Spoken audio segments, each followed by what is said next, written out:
baffe abalungi aba RNI TV nga bw'obulamu tubaniriza nnyo nate era nga bulijjo mu kutegeeza nti gwe alina by'okola essaawa zino ziba 3 paka essaawa 4 ez'akawungeezi abangi mukamanyi nga akawoza amasiga kale gwe alina by'okola sambyako tubeere nga ffenna tutandikira wamu ate nammwe abadde awaka tonnatuuka okolera wala safari leero lunaku lwa kutaano era nga essaawa nga bulijjo tukugamba puroguramu ebeerawo ku ssaawa 3 paka ssaawa 4 ez'akawungeezi eba Monday okutuuka Friday.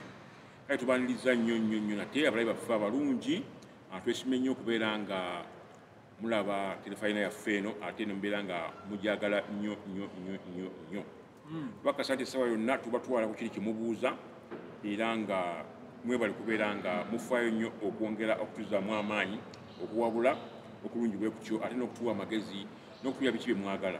Amannya nga bulijjo mbeera kabisomba oyinza okupita Kaggwa nannyini bwino original oyinza okumpita Wikipedia encyclopedia kukyagala kyompita naye nga olunaku olwaleero sirinzekka ndi ne muganda wange njagala babuuzeeko puroguramu ensi y'ebyewuunyisa tutandikira wano ne tutabaala obwaguuga bw'ensi eno yonna gyekoma naye nga njagala babuuzeeko ate tulabe akawungeezi ka leero olwokutaano olusoose kibe kiri mu 2022 wiiki esoose bafuniddemu ebirungi mwebale nnyo waliwo abakombye edda ku byamagero nga bayingya nabyo nga wiiki eno waliwo abakombye ku byamagero naawe ekyo nga tekinnajja ofiiriddwa bulamu tukukwasa Katonda yasinga okutegeera ekiddako kuza kubatuwuliriza abalabi baffe ba RNI TV nate twagala kubeebaza mwebale kwekumira ku butimbe bwaffe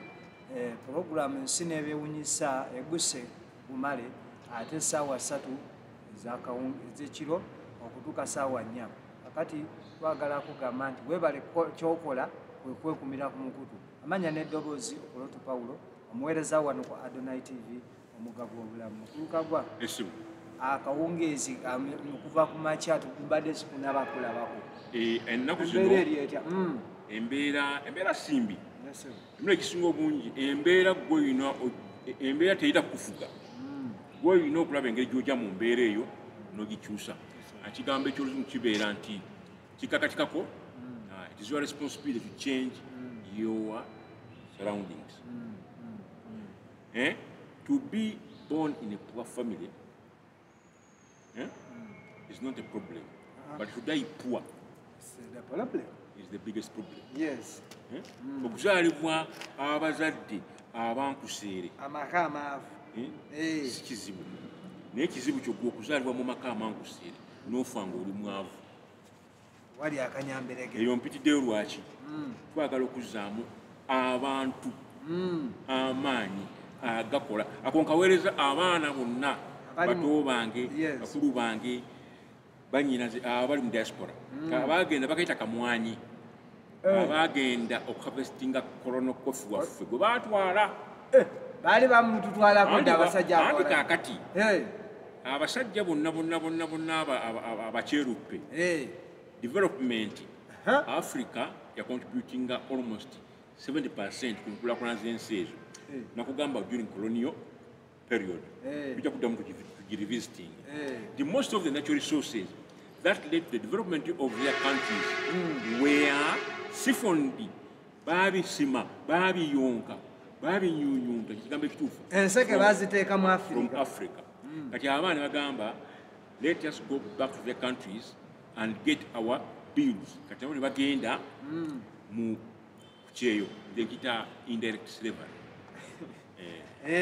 so kakati obulamu kama abadde akyabutuwadde n'abanyumba yange tukyali balamu ddala era tusaba atwongere museera wanjagala nyingire 10 ate nga mpuya nja kiyingira mbeere nga kyali sinjonjo ow'ekikumi ogumu ono ow'e Kenya namwegombye nnyo kyali sinjonjo wiiki ewedde bamuziika mu nziika efaanaganako n'ey'abayindi cremating bamwokya bwokya yali amakumbu yagamba banjokye Sagala kusigaza magumba.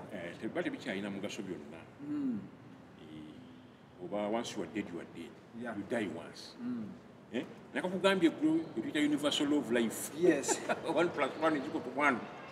Okitegedde. So kati otwo tuwangalidde mu nsi muno naye nga ne bannaffe tubakubiriza tuwangaalye mu neighborhood mirano gyaffe gibeere mirungi. Abafirika bannayuganda tweyise bulungi ate twagalanenga. Abantu baleme kuyomba baleme kulwana basabe Katonda. Naye omuntu eyalwanye alwanira ki? Yalwanye ne mukyala we. Amukoze ki? N'amukuba n'amutta.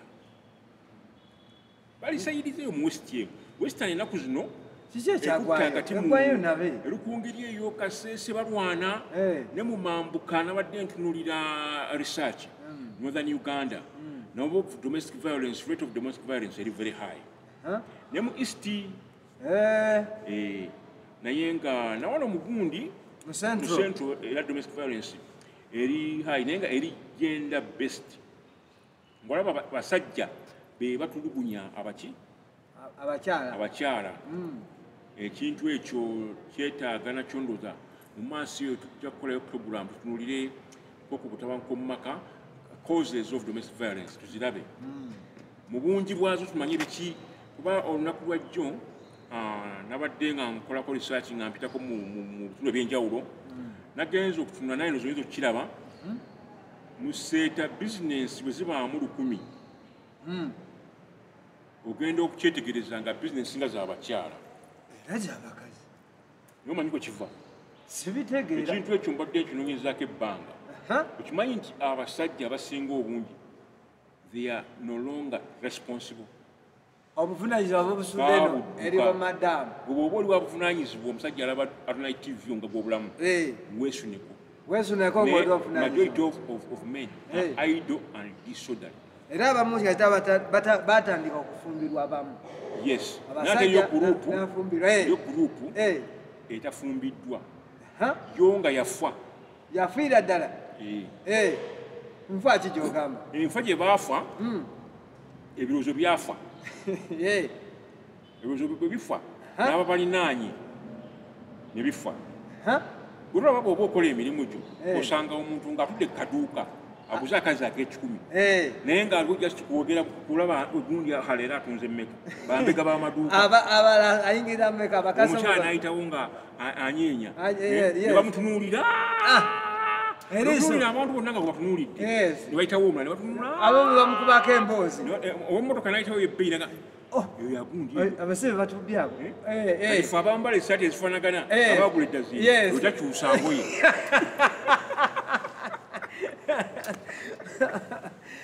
wagula zifaanana Alex mukulu yagamba nti bannakampala nga boogera olwo oluyimba nga nalinga nawulira ogitange Alex mukulu yayimba akayimba ako nti bannakampala nga boogera era kati naye yagamba nti abebbula byebyokukola basingamu badde basirika ebbula bikolwa bingi nnyo nnyo nnyo nnyo nnyo nnyo nnyo no mu Africa. People are so idle and lazy. People don't want to work. Baliya kutunula kutunula kokka n'okukolokota n'okugeya kitegeera tandikiddeyo lwaki nti olwaleero mbadde nzija kisa ku bantu bangi nnyo nnyo abavubuka wakati w'emyaka 15 batuula n'ab'enkaaga babatuulamu era omanyi n'ab'enkaaga nga nabo baafa lwe baazaalibwa nga bali very idle owulira mu liiso ly'omukulu nga omusumba alinnya ku bwavu bw'obukadde ngeri gye bujjamu butandikira eno butandika mpolampola bw'oteeyigiriza kukola n'amaanyi eri mu maaso omanyi enviiri zino ezirugavu zezikolera ki enjeru mu maaso eri oba nakanyuka nnyo ng'onninaanye era kati okwongeramu amaanyi ngezaako wakati nze emisinde ngidukira ku bisinziiro kati gweddukira ku bukongovule so kakati abavubuka abo tubakubiriza olaba omwana omuto wa myaka 10 nga yeetisse ekibbo kya bogoya naye ng'olaba omusajja omukulu mpayo olwataano mbayo ekikumi ondasiza mbadde ngenda kufa onziise bukyali onziise bukyali ne bwe otaleeta z'amabugo waliwo tubuuza muganda wange oli mutya twasigala kunyooka abanyooka bakibalo ndi obubeezi bwesuubira otya oli obubeezi ebyokukola we biri naye kuzuula waliwo ekigambo kyentera okwogera wano uganda bw'oba onoonya byakukola tebiggwawo naye emirimu mitono kati mulimu kigwe oyagala white collar blue collar oba red collar oba my own collar my own collar because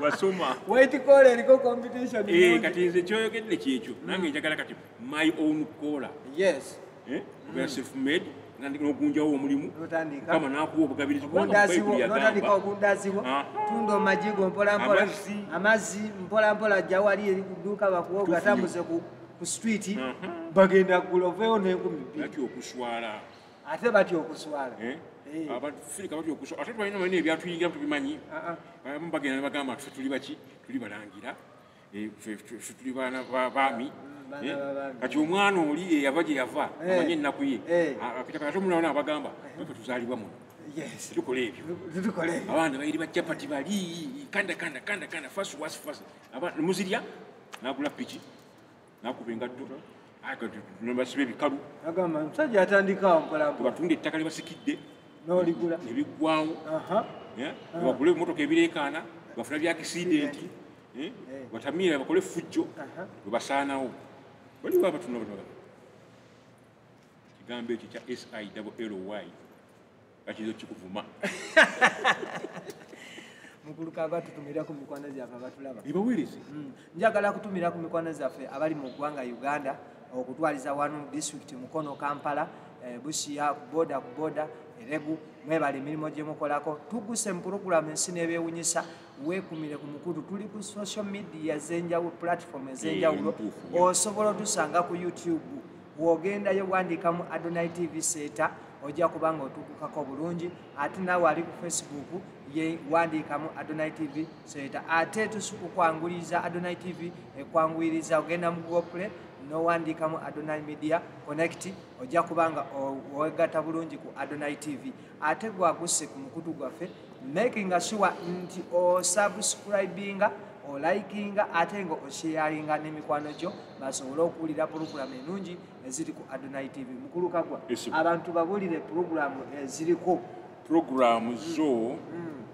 nyingi nnyo era ndulundu nga bw'okyogedde omugaga Kamagu atera okyogera nfufuuro tumiddeko n'oyo omugaga Kamagu abeerako ku mukutu ne omudingidi aligawesa muwonge siona akuba ku ndingidi era juzi njagala n'okuweereza akatambi kano omwami bamwita baayi tutungira uniform nga tuli mu senior 1 akyaliwo katuyingidde ku mwaliro ogwatano omusajja akyali yalinga twamuleka tulubaayi bayine nannyini buyonjo ng'owangalira Mukono ssebo we batutungira uniform ezaali ennungi bwe zityo nja kujja onyongera uniform ludde okwambala ku mpale nnyimpi eya uniform essebo kakati balabe baffe Adonai TV twagala kubagamba nti tulinako puroguramu eriiso ly'omukulu ebeerako olw'omukaaga okuva ssaawa 2 okutuuka ssaawa 3 ez'ekiro omusumba waffe agenda kubanga ayogera eri obulamu bwo ate ne tubeerako ne lunch hour omusumba Nyanzi asabira abantu ate n'akubulira n'ekigambo ky'omwoyo ne tubeera ne Sunday service ate ku Friday tulinamu puroguramu akawungeezi naye okusaba kuli wano ate tulinako okusaba kw'okumakya ssaawa 12 ng'olina weetaaga kusaba olina oyagala kula mu mwoyo mu kusaba weekwata omusabi waffe wano ssaawa 12 ez'okumakya omusabi waali wano ate tulinako obulamu maka bagenda kwogera amaka gatambula gatya gagenda gatya weetaaga okuwulira ebyo weekwate Adonai TV Teens Talk Show weeri ate ne tubeerako ne fashion walk weeri wano bakuyigiriza enyambala ennungi eri ku mulembe tambula n'okwambala okulungi oli mutuufu nnyo. N'olwekyo twagala kubagamba nti Adonai TV 2022 yazze ng'emazeeko eri full packed. Ogenda kuwulira bintu bipya. Njagala kutegeeza nti tulinako Miracle Today oba Miracle Now, obujulizi bw'oweetaaga okuwulira nga temulimu kujingirira ate simanyi bino mulimu okwejingajinga. Katemba. Wano ku Adonai TV ogenda kuwulira obujulizi naawe oddemu amaanyi okkirize nti nabijja soboka. So n'olwekyo gwe weekuumidde ku mukutu tukwagala nnyo, abali emitala w'amayanja mwekuumire ku mikutu, abali mu kyondo ky'ebuwalabu, abali mu UK, abali mu nsi ez'enjawulo tubagala nnyo, mwebale kwekuumirako Adonai TV. Akati jo twabadde wano mu kulukagwa etwogera ku cricket insect. Yes. We talked about the crickets and like we said before that we shall have a recap, or we shall always do a review of some of these programs in the English language, such that some of our friends in diaspora who are comfortable with the English language would understand us better. Yes, they can also follow and our platforms we have given them. They can go to Google Play Store and then Google our Adonai Media Connect, our app. That one is the easiest way to connect with the Adonai TV. And many people ask where are we broadcasting from. We are broadcasting from South Africa Cathedral, you can call it the stream of life. So this is where the only #1 station in the country, Adonai TV, with the educative, entertaining, informative programs is found. There is no other Adonai TV in Seta apart from this one. Yeah. The only station where Adonai TV is found, South Africa Cathedral along Jinja Kampala Highway. It is very near the road. That huge building you see is like a cathedral. And our main vision bearer is Pastor Henry Nyanzi. So you guys who want to advertise with us and you're outside there, just run, bring your business ideas such that we can take you on and advertise your business. The administrators are here, the marketing team is there, and all the people who work on your adverts are there. So don't hesitate. Year 2022 should be your way of your business to be known by the whole world. So kakati video tuwale tutunda mayenja awo. Nitugamba nti biuka ebigwa mu category ya insects. Birina kifuba no. By a true insect we mean it has 3 parts of the body: abdomen, thorax, then the head.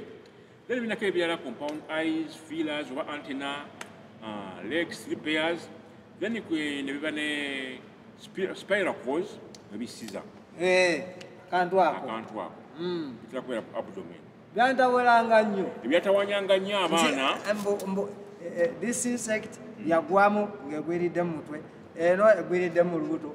Which one will die first?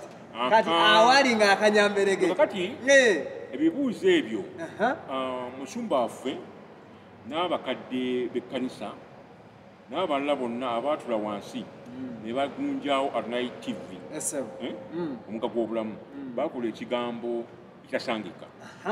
Kwali kwolesebwa kwa maanyi nnyo olw'ensonga nti okuba twatandika programu zino emyezi 3 emabega twakawuba ekintu kino nga tuli ku mayengo g'ensi yonna abantu tebasigadde kyekimu.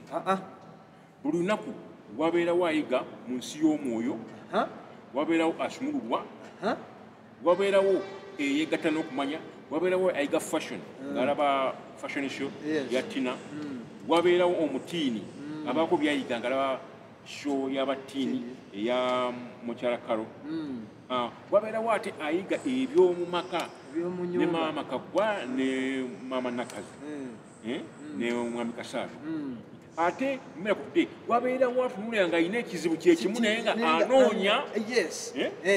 anoonya we banaamusabira nga temuli makoona ngate omusumba yeekwese mu kasenge ate alinawo ate ekiggo ekigali akati gwano mu lwatu ekyamagano gifuna etaliiko bubakobako obulamula butambula kale mujje tusabeko naffe naddala waliwo abantu bangi abapya abazze mu bitundu buno abasenze Victoria Cathedral yo ebaaniriza nnyo buli emirembe ojje we are a very organized church cathedral mujje tuli very free and friendly ebajje tusabe ebyamagwe tufatana kadobifuna ani yali amayindi nange ndikola ku TV gobaza ya mukayinja ebajje eri mukayinja eri bajje nkubuyinja bumwali nyanga mwenda nsanvu n'emisota nga gikyayita mu muntu wekama mubuuka misota kubuuka misota eri kugamba nti ojja kulabako eri ensiko nyogera ku kwenda nsanvu eno nange ntwazizza otambudde kakati tubadde twogera ku buyenje obwo nasigadde mbuuza twabaddewo ebibuuzo byasigaddewo ebyasuze kati bimenyemenye nga kabisomba obikutule kati ebiyenje bino ekisajja ejenje ngamba ebiyenje ate kuloza cockroach ate nga tunatuukayo esebo ebiyenje nyabyenje bituukako cockroach ne babiyita biyenje babirya ekyayina babirunda babirya ngenda kusomesa abantu business eziri unique ebirina na muntu akuvuganya nakugambye natandisa amakovu sina competitor nebakunyagako ensawo oli agenda okulaba kovuli eririmu agamba ate asula wali bibuuka mu bbanga oba bitambula butambuzi birina kubiwawaatiro gabuuka naye for short period gabuuka genda wala lisobola okubuuka like fuuti nga 5 wali balibuuse kinene oba 3 naye embuuka yaago amagulu gano agemabega galina engeri gagenda ne galina n'ag'omu maaso mu ango efaanana bweti angisulike bwenti gayinaanagana nelisindika eddala neryoka nerisambuka nekatekalutinga nelisambuka n'abantu balaba amayanzi biri mu famire y'emu naye lwakuba bino bibeera mu ttaka naye n'amayanzi bwe gatuuka agamu okubiika gasimako mu ttaka ekyanzi nalyo lisimako mu ttaka tegagenda wala nnyo gasimako mu ttaka negalyoka gatandika leyinga amagi gaago tujja gafunira amayanzi ago nago wamaze va nawulira nga bagamba nti enzige zigenda kubiika mu musenyu n'engundi zennyini ensenene nazo omusenyu teguzibuuka zagala nnyo ebitundu ebirimu omusenyu ekitegeeza bwozuula musenyu we guli gwe tutaalabo oteekere eddala awo gwe kintu okikwatire nga kizama kusomoka ate ate kati kyolina okumanya ku biwuka usually when it is breeding season bibaako buli kisolo kinyonyi buli kintu kyonna ekitonde kibaako environment embeera y'obudde yekyagala okwawuliramu naye ebyawulula byonna ebisinga obungi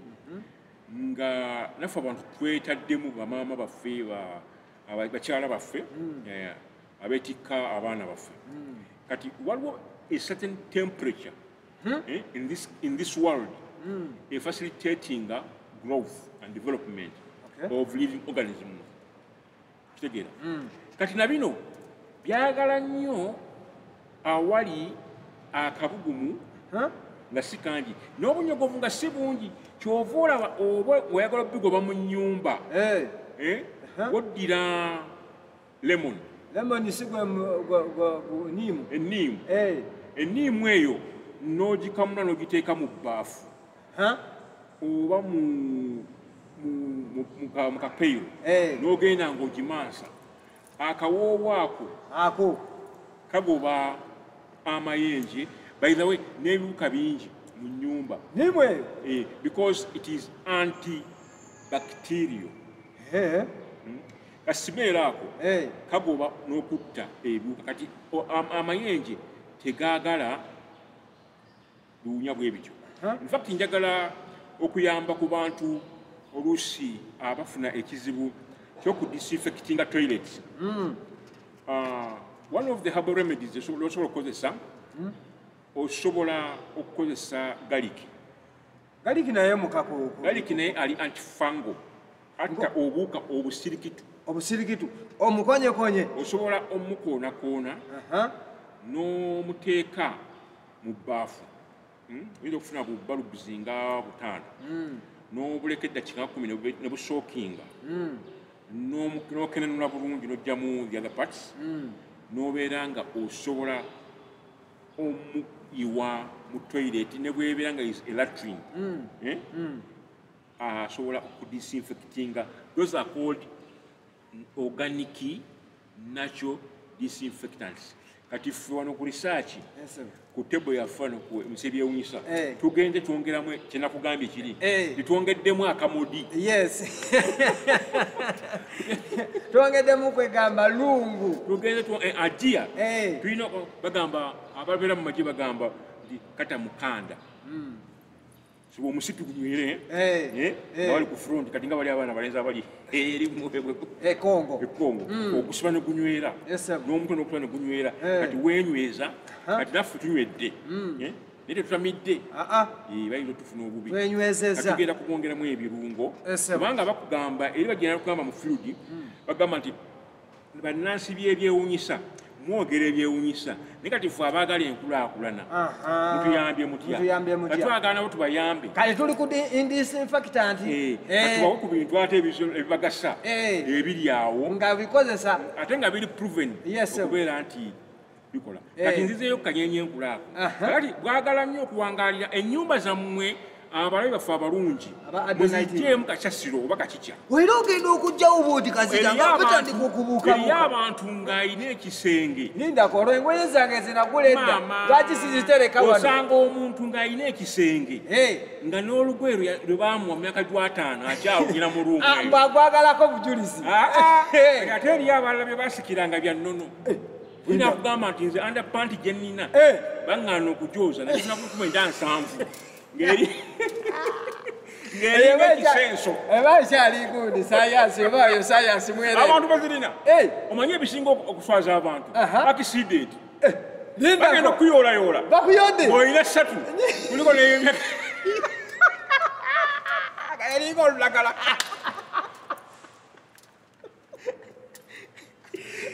abasawo bebabiraba si basawo lindako ng'ogudde ku booda abantu balina okubeeramu ku booda bagala kulaka ebisajja abadde akupya amasuuti ate ne briefcase mulimu n'emyera n'entula negiserengeta ogudde negirondeka nga toyambadde esuuti n'olyokubalagana nekwe nakye natuukako nalina briefcase oyolokedde ekibuga kyawa London nsala ekkubo wane wave mukabala yambadde empale balance ndi mubuka muto bansala ekkubo emotoka enkubira eŋŋombe omusipi gusse wansi balance wo lindako tuleeza gundi sayansi katate wano Kalikuwa mwaka faranyi nasala ntye ekkubo ekiridde abantu kumpereza ngalo ndikale genda abali mu motoka basiba akati tugezaako kwogera ku kayenje nga tutambula mpola mpola akati awo ka cricket yako obucaafu tuviiridde ku bucaafu buleekaana nno omuntu oyinza okugaana okwebaka kayinza okulemesa buleekaana bu cricket obwo naye ate abagundi baali balinako olugero abaganda bubabulanga kufa manyi bali batya nnyo okufa ate ng'eraba batuufu bayinza okugira eraba bayinza okwambuka era teri kukwewala esebo kakati noyize eyo gye bukola nakugambye jjo eri musical mbu waliwo obuyimba soprano okusinziira ku size agunene ne guteekamu beesi kati buno mu kuyimba gana amayenje gayimbira bwereere galinako ensonga agagoyera bagayimba ge gasajja gaba gakomerekene bagalozi ffe tuli wano tuli seeti ayimba obulungi galo gyalaga ayo gasanga ffe abakubadde abo beesi bebagoba muzukwaya begamba oyinza okuyoola muyenje nga lunaana buli awo kwetolodde musumba yansaasira nze nakola lonki nensigalamu bwomu lonki bakugikulekedde lwaki obakuzimbye bulungi oyimba bulungi basigalawo ate kakati ati bagenda bugezi gamba wayimba bubi obwana aliko okunebaza webale kutuyimbira naye mu kisaawe mwe nnali omanye ekyasinga okumalamu amaanyi benasigalamu nabo waliwo nkoko yali emaamira n'akabizi akato akali kanonya maama waako nga kabuze be bantu babiri benasigaza nabo enkoko emaamira n'akabizi akato akali kabuze abantu balageze mukulu kagwa abantu lwaki tubatwala ku mulango naye nga tunaba kugenda tubabuulire kyewunyisa ekyaleero enjuki ene yaffe yabulijjo ekola omubisi gw'enjuki wakabi yennyini wakabi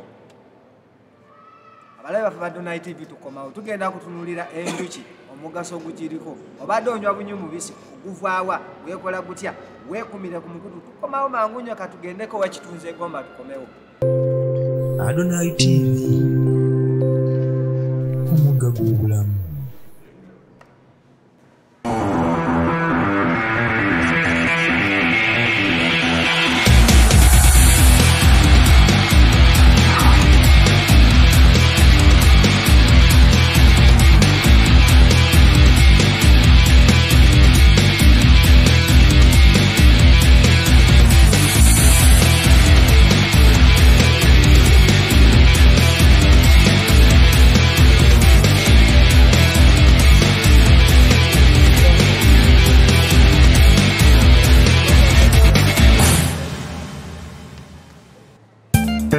Nkwanjulira Kasawo Cosmetics bakuleetedde ebizigo ebyokwewunda ebyokwebyula byonna ebya buli kika saako obuviri bw'abakyala obw'omulembe. Kasawo Cosmetics tutunda ebizigo by'abakyala, tutunda ebizigo by'abaami na buli kinnoomu yenna tumukolako eby'abaana eb'amasomero obuviiri bwonna obwa buli kika.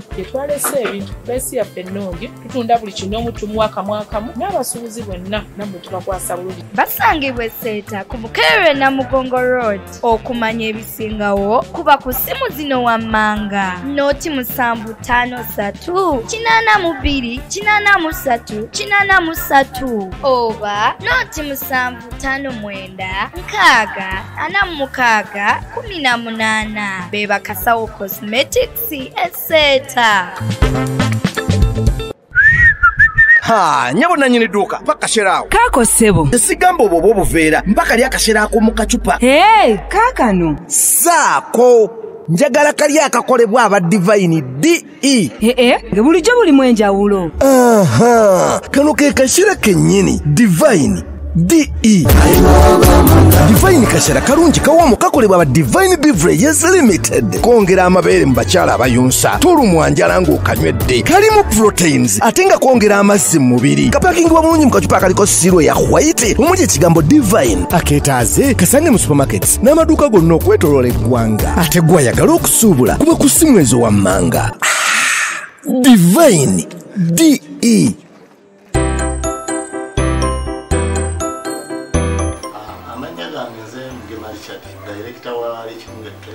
Tudiringa n'amasomero tugasaplayinga ebitabo empapula tudiringa mu packaging abalina amakampuni gaabwe otandisewo ekyokunywa kyo oyagala kipakinga mu kacupa tutunda obucupa tudiringa machines machinery omuntu gwayagala kugula machine oba otunda oba ogula machine ng'ekola plastic ng'ekola ebintu byonna ebikwatagana ne production tusangibwa ku luguudo oludde Bajjo kasita ova ku ssomero lya Seeta Parents Primary School era otambulako katono nnyo ku mukono gwo gwennyini ogwa kkono kw'ojjira awo gwennyini we tusangibwa essimu zaffe 075 53 41 7 oba ne MTN 078 53 41 7.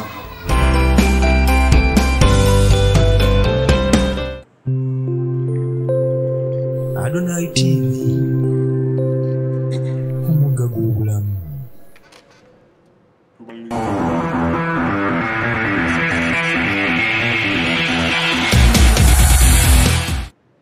Tubaniriza nnyo nate era mu kanyolo kaffe nga bwe mumanyi essaawa zibeera 3 paka ssaawa 4 eza kawoza masiga.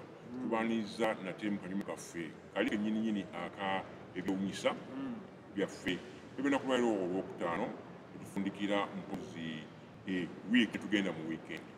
Tubagaliza weekend ennungi, tubagaliza ate ne Sunday tugende tusabe ku ffenna tugobe embeera yonna enzito tutandike omwaka guno n'essuubi. Saba obutakoowa kubanga ffe prayer wano twagikwasa maanyi nnyo.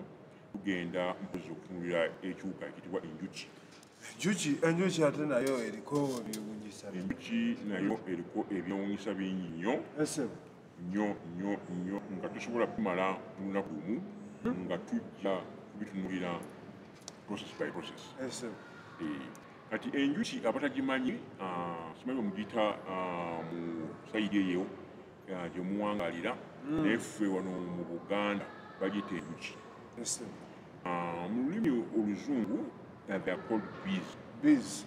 Naye enjuki okola bagituuma B ng'eryemu B-double-E. It is a very, very unique and rare to find insect. Tuuka kya byafaayo. Ekyafaayo ekisooka ddala Kyafaayo ki? gwe mubisi w'enjuki bwe kikola. Ekintu ekyo kyekiwuka kyokka ekikola omubisi gw'enjuki. It's the only insect that manufactures honey. And it is the only insect that has got a product. Agenda mu factory. It is the only factory that is an insect that produces a product and puts on the market. That bee. The bees. Kati nkuwa wa scope y'enjuki. Tuli kulaba. It is a productive insect. Kwegamba kiwuka kifuluma n'ebikozesebwa ebirala. Ekiwuka ekyakigenda okuwa ekiri mu koweri erimu. Kiwuka kyate. Y'enseenene. Enseenene nayo egaggawaza abantu.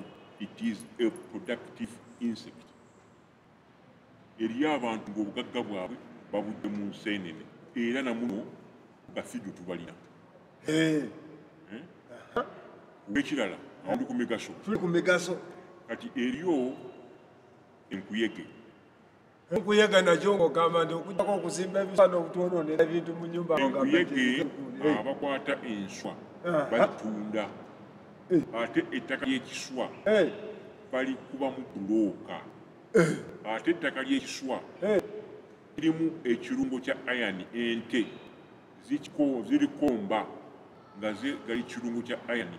Ettaka ly'ekiswa bali bannafu ab'omu nsi esekula balikozesa oliteeka mu mwenge gufuna kkala. Ettaka ly'ekiswa likolanga langi eri abo abasiiga. Waliwo obusajja obuzimba amayumba obulaba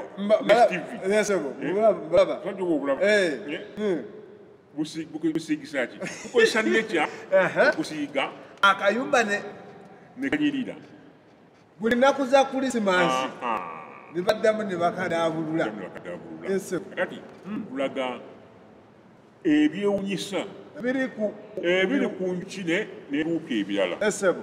Tulina ebiwuka ebituyambako ate okulwanyisa ebirala. Tulina nabe naye ng'okamata kuyamba kulwanyisa. Alinga nsanafu. Ate nabe bagita fulubiswa. Fulula biswa sigano. Ate enkuyege na buli kimu kigenda. Lindako olukanabe nako kaddusa enkuyege. Omanyi enkuyege nga yaseze makansi ogiteeka mabega. Omuntu nga yewana yennabe muviire. Ayinza okuyita mu ngeri endala. Kati nze ndinabe enviira.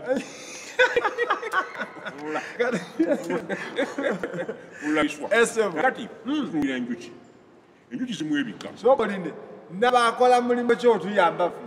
nabe akufulira ekyo ne kigenda ate gwe n'atakukosa ate mu kisota byamu n'agenda mugendo waye ate yankuyege oluyingira bw'ate kiswa n'ensafu tezimulina zimutya ate bali nabe ensanafu afaanana ng'ensafu tujja kumulaba mukambwe alinga ensolo sufu sabula emboozi tugende maaso tukyali ku mutaka wa Funaani enjuki kati enjuki eyo gyolaba erimu ebitundu bisatu era bisatu ebiruka ebituufu it is a true insect ina head thorax na abdomen naye erina ekyenjawulo kuba tujja gikwata mpola zirimu ebika bisatu ate nabe mbadmanyi bijuki bina drone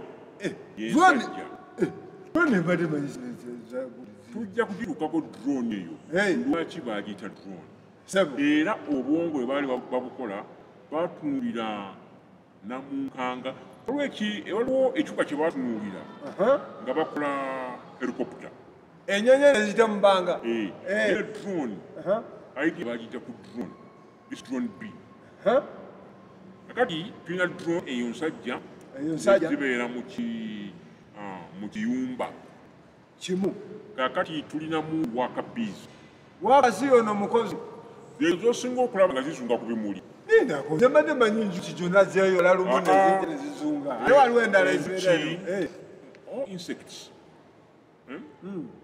some insects are social insects some are not social kati bees are social insects they live and work together social bakolera wamu basula wamu naye mulimu duties delegation of duties division of duties buli omu bamuwa akokukola waliwo ezigaadinga zonga nkuumi nazikuuma kiyumba bano bodegadi bano betusanga ku miryango era kiwaka zio zikola nnyo ku mulyango bwaka ne kongo kati tubeera ne queen mother eyo yezaala ebyana ebira byonna eyo bagiwembejjanga bwowulira queen mu insect world it is really well looked after ekiyuki nakyo nga bakikuuma gamba nti ebiyuki bibeeraawo biri mu kinnya ate ogambe nti bakiwembedde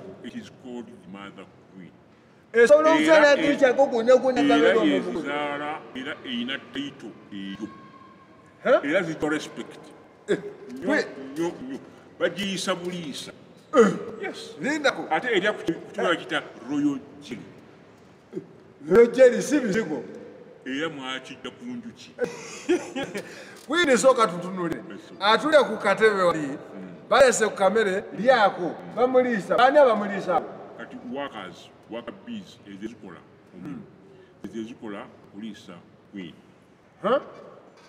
kati tulinamu ebiyumba birimu apartments mulimu ebifo ebyenjawulo buli emu eyina okubeera n'ebyana ekigambo apartment ndabanga nyumba zino zamukampala byonna byonna byetukola ideas bazijja ku binyonyi ku bisolo buuka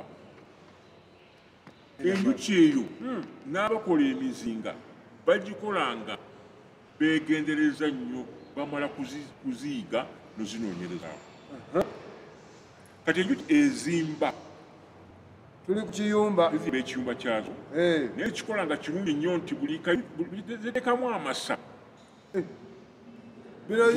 boteeka ebitabo osimanya otaddeoki buli kyana kya njuki kiba n'ekifo ki special mwe kijja okwalulirwa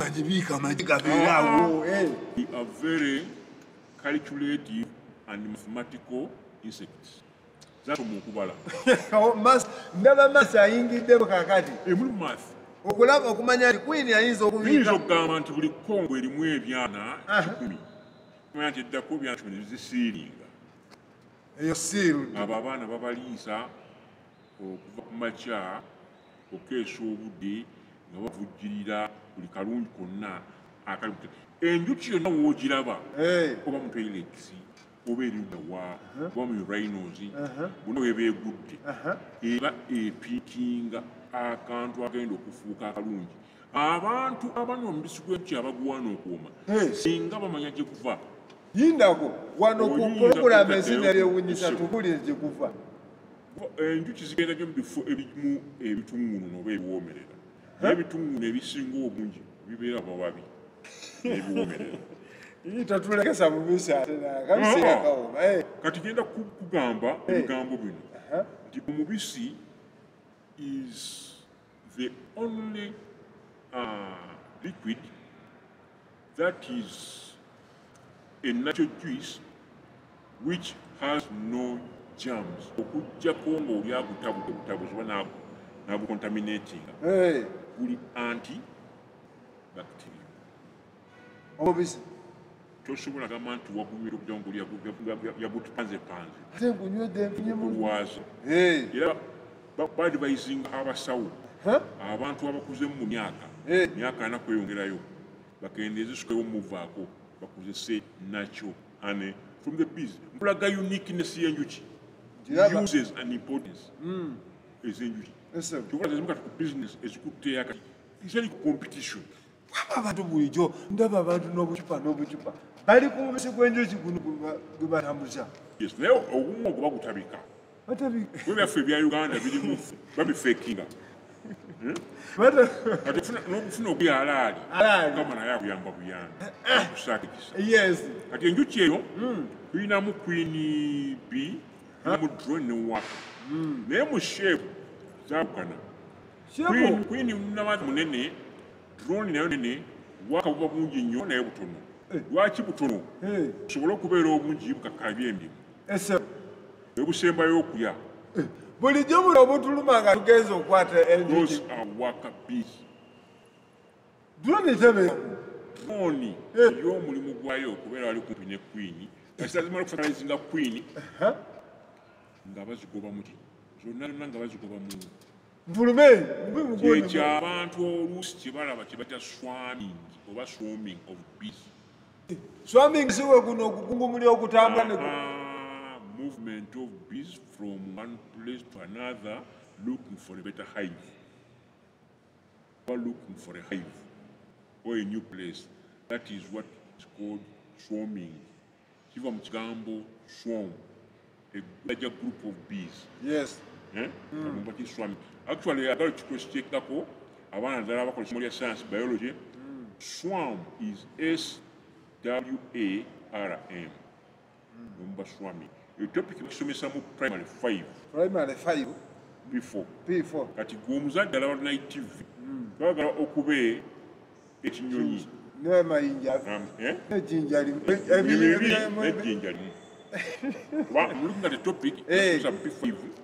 Naye nga engeri badde ennyo mu kaholiday akawanvu. Kati we are trying to revise with them. Oba nayiddeko eyo abaana abo bafune obwongo bwera rejuvenated bukomewo kati eyo ate neeno bwemala okuluma naye bambi ng'efa eddamu kumera linnyo ddala erinnya ya mugaso nnyo ate kukagundya erinnya eryo gemaanyi gaayo olukamala okafulumya bwati akanyu ng'efa eyingira munda kati olwo efuuse useless lindako eba takyagasa wali mugundi muwaaka wali mu process tekyasobola kugenda ku gadi ng'ogadinga kubanga sting is a protective mechanism ate bano omukumi amanyo talina kati zo zikugobera nawo toleka wano gundi malibugo zo zanjawulo nnyo ku bantu kati nze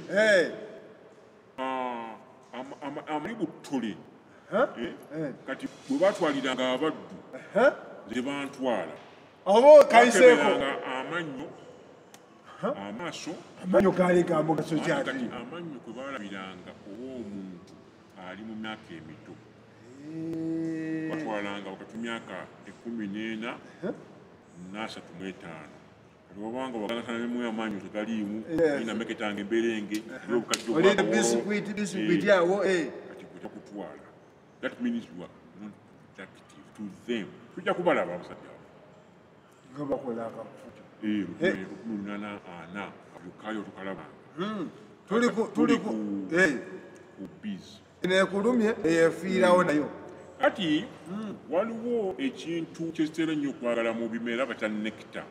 Nectar sigekana akabisi akabeera ku akawumba gundi eyo spelling eri NECTAR.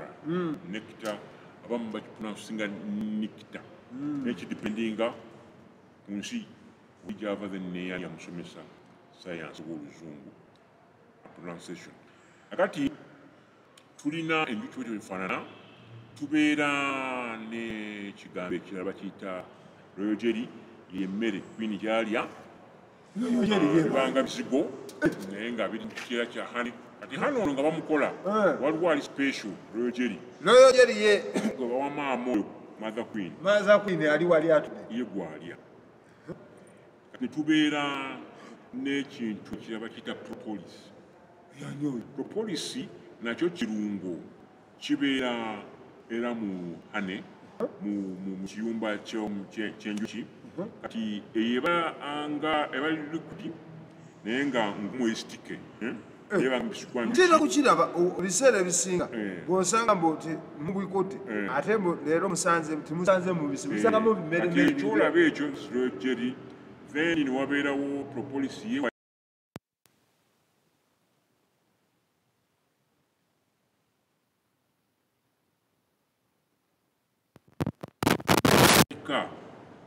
eziri mu kiyumba enyumba eziremu olufanya teekawo propolis. Yes, just in case there are cracks in the beehive, then the propolis is used to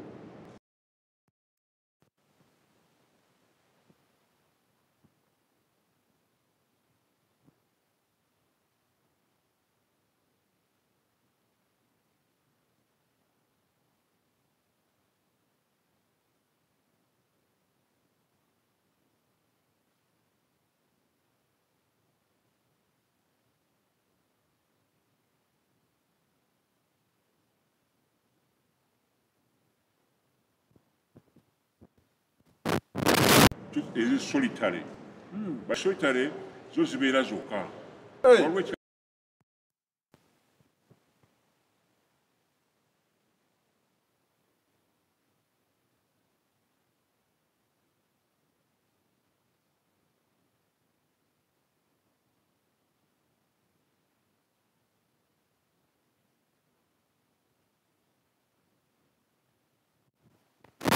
They don't have other groups to coexist with. Zibeera eyo zokka zitambulira mu group. Tunawo ekika ekyo. Kati nga ku njuki tuseeyo ku njuki ngenze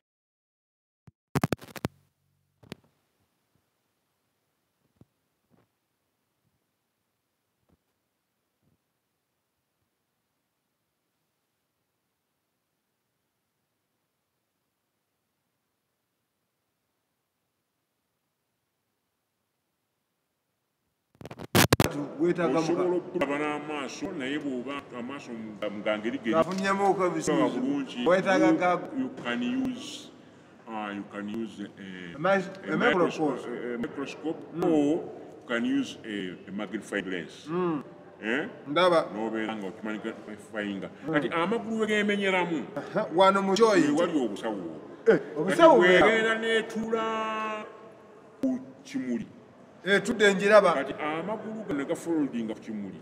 Kati eyandibadde nga pollen obugundi obuwungu obwo kati buyingira wano mukubunga bwegolde bwekuti bwekufunya ne buyingira mu basket ziri mwetwalira nekita kali obulinga obusero tujja kubulaba mu maaso kaawo tafuna ekifaananyi kino. Kati yo amagulu gayo galina mekanismu mwetwalira ebyokukozesa amagulu gano gali sitiki gali liquid eringa kagamba kaggulu eyinza okugwa bweti nesituka n'akantu lwegwako era oziraba nga zijjuza mu butawo bwazo nga zigenda oluva ku kimuli bwekiti nga bwegenda olwejjudde netwala waka ziyeza neziyo nezibeera nga zigitikula nekomawo.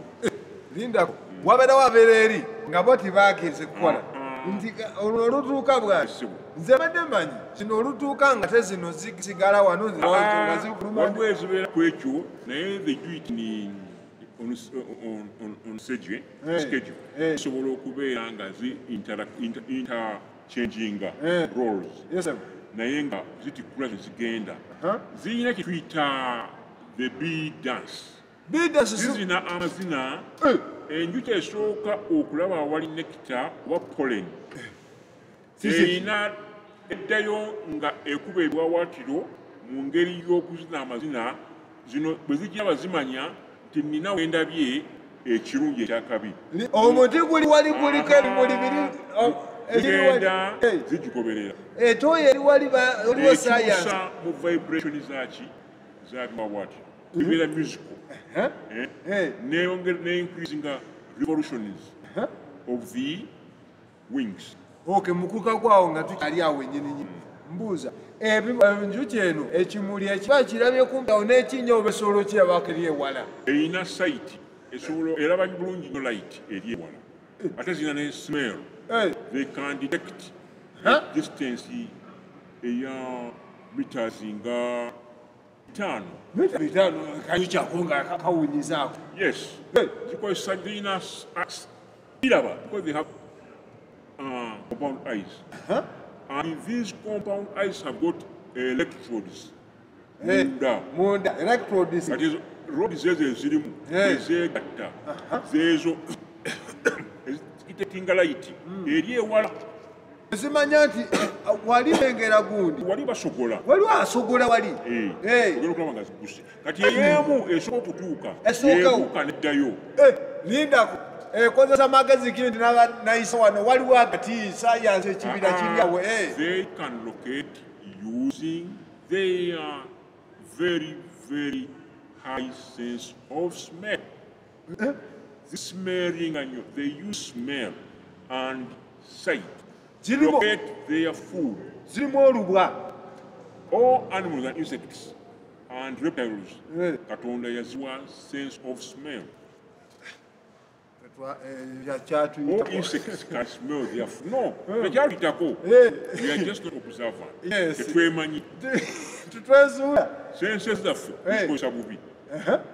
Tulina bye twongera ku mitwe gyaffe mu mibiri gyaffe egyonoona okumanya kwaffe okuwunyiza kwaffe n'okutegeera kwaffe. Onooteekamu ekyuma amibaani bubi atendemu ekyuma oyogedde ku kyuma ekyo njagala ntumireko mwami Max Oasis kafu mu kubeera nga aweereza abantu ekyokulya ekiyitibwa poopo waya ku waya. Mwami Max ne maama Oasis mu lumuli mwebale lutikuruti waya ku waya ovakkedo nyanyanyanya. They are the best in the pork business. Gwanga mu Max. Wanga abantu bawagira. Ate na muno mulumba memba. Bagira chama wone bali. Bali kuwagira. Mwami Max ne mama au ku Oasis. Thank you so much Gardens. Beranga waya kuwaya abantu nga bali awaye. Wetugende dawo twade tuli kunjucho kuwunyiza. Nti nekimuli newakibeera nga seeta waffe nga tuvudde wano Kasiru enjuki ogenda okulaba jakusewe zikozesa smell era abantu bazettanidde nnyo zirundika tujja kulaga abantu engeri gye bazirundamu tujja kubabuulira emigaso gy'omubisi gw'enjuki ddala guwonya ekifuba. Ekyokubiri bakusiiga ku muliro omuntu ng'abadde ayida omuliro guno omutono otali mungi nnyo gukaze amabwa yanguwa mangu nnyo osigawo ku mubisi omuntu atalina maanyi bungi nga munafunafu alina fatigue alina muka stress bw'ogunywa gukwongera mu maanyi gulimu ebirungo ebizaamu amaanyi mu mubiri.